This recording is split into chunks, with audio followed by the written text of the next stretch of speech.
रायगड महाराष्ट्रासह देश विदेशातील ताज्या बातम्या पाहण्यासाठी मॅक्स इंडिया लाईव्ह चॅनलला सबस्क्राईब करा आणि बेल आयकॉन दाबायला विसरू नका.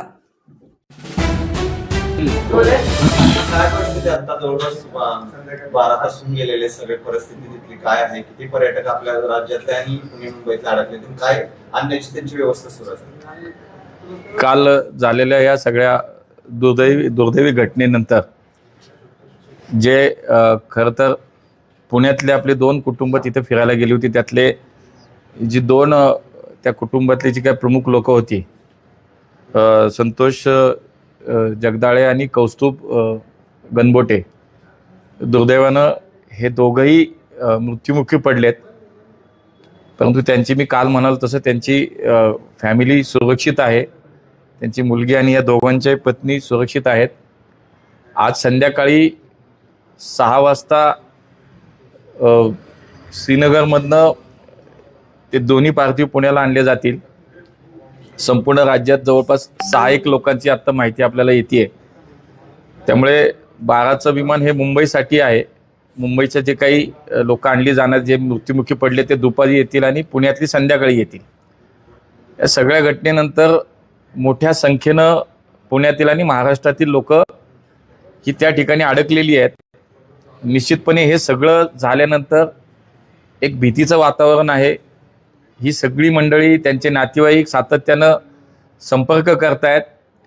रात्रभर आम्ही सगळेच या व्यवस्थेमध्ये आहोत. माननीय मुख्यमंत्र्यांनी सुद्धा स्पष्टपणे याच्यामध्ये आम्हा सगळ्यांना सूचना दिल्यात की आपण हे सगळ्या लोकांना परत आणण्यासाठीचे प्रयत्न केले पाहिजेत. काल ही सगळी चर्चा झाल्यानंतर आज एक मुंबईला स्पेशल विमान, हे श्रीनगर ते मुंबई दुपारी 3चं एक स्पेशल विमान करण्यात आपल्यालाही यश आलं आणि ते तिथे अडकलेल्या लोकांना मुंबईला बरीच लोक त्या विमानाने येतील.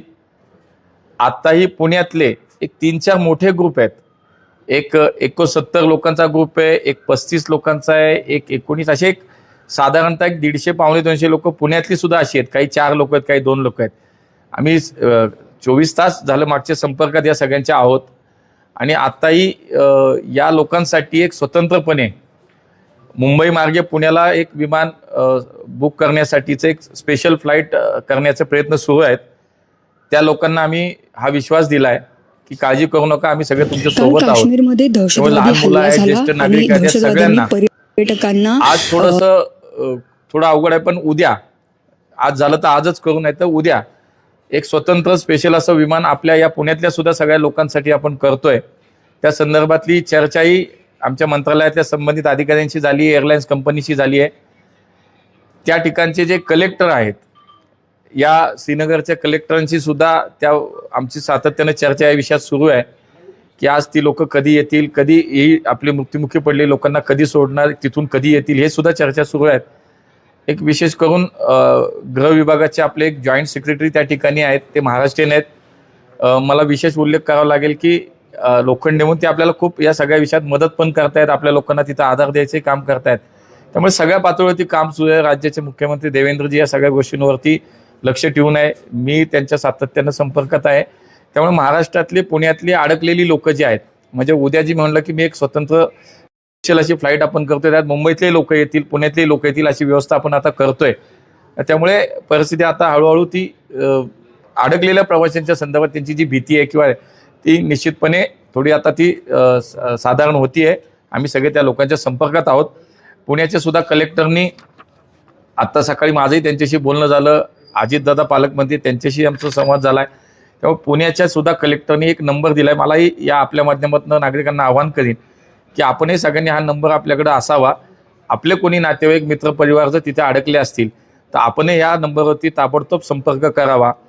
पुणे कंट्रोल रूमचा नंबर मी आपल्याला या ठिकाणी सांगेन. मोबाईल नंबर आहे 9370 960 061. मी पुन्हा सांगतो, 9370 960 061. आणि लँडलाईन नंबर आहे 020 2612 3371. हा पुणे कंट्रोल रूमचा नंबर आहे. इथं सुद्धा आपण संपर्क करू शकता किंवा माझ्याही कार्यालयाशी थेट संपर्क करू शकता. आमची पूर्ण टीम कालपासून या कामामध्ये आहे.